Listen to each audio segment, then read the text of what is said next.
Alors pour bien traiter cette question des moyens d'action, c'est-à-dire finalement que fait-on, je crois qu'il est important de revenir un petit peu sur cette question de l'absence du management de proximité. Parce que si on s'arrête là, on aurait une mise en cause du pauvre manager de proximité qui certainement ne donnerait pas de piste suffisante pour agir. Je crois qu'il faut bien comprendre que si les managers de proximité ne sont plus aujourd'hui en soutien des collectifs de travail, c'est bien entendu parce qu'ils sont ailleurs. Ils sont sur d'autres scènes que celles de l'animation des cours d'action, que l'animation des cours d'activité. Alors où sont-ils? On a des figures qui reviennent sans arrêt et qui, je crois, commence à être assez bien connu. Ce manager de proximité, il est très largement happé par ce que nous appelons, nous, les machines de gestion. Vous savez, traditionnellement, l'outil de gestion, c'est ce qu'on met à votre disposition pour bien faire votre travail. La machine de gestion, c'est différent. La machine de gestion, elle est censée gérer toute seule, et le manager de proximité en devient une dépendance qu'il alimente, qu'il entretient, qui remonte des informations, etc. Et ce travail, évidemment, est un travail d'alimentation des machines de gestion qui se fait au détriment du travail d'animation des cours d'action. Donc il passe énormément de temps enfermé dans son bureau à remplir des papiers, à être sur des systèmes d'information extrêmement consommateurs de temps et de données. Deuxième figure, que fait-il quand il sort de son bureau? Retournerait-il auprès des équipes et des cours d'action?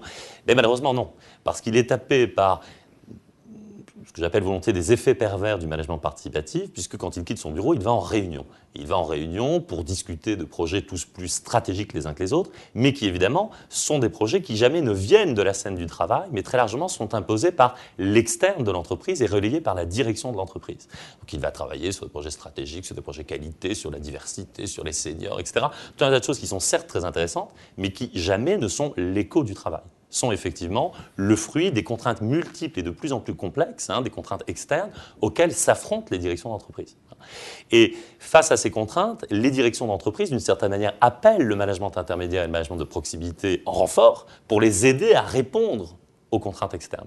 Et on a aujourd'hui, je crois que c'est vraiment à mettre en relation avec cette question de la déprime du travail, on est face aujourd'hui à des organisations qu'on appelle, nous, extraverties, c'est-à-dire dans lesquelles et les directions et une très grande part de la ligne hiérarchique regardent non pas vers l'interne et le travail, mais regardent vers l'externe de l'organisation pour répondre à un monde, à des modes de gouvernance qui sont de plus en plus complexes et de plus en plus sollicitants.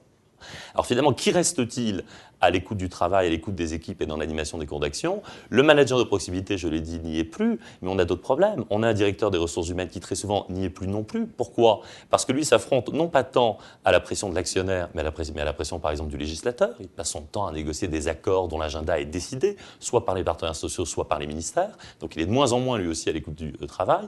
Resteraient volontiers les partenaires sociaux, mais dont malheureusement on peut déplorer que très souvent ils sont beaucoup plus sur les conditions d'emploi, le salaire, la carrière, la sécurisation des contrats, que réellement sur les questions de travail et de qualité du travail. Donc on fait un constat très large qui est qu'effectivement, l'absence de management des cours d'action laisse les collectifs seuls face à des problèmes qui, eux, se sont complexifiés.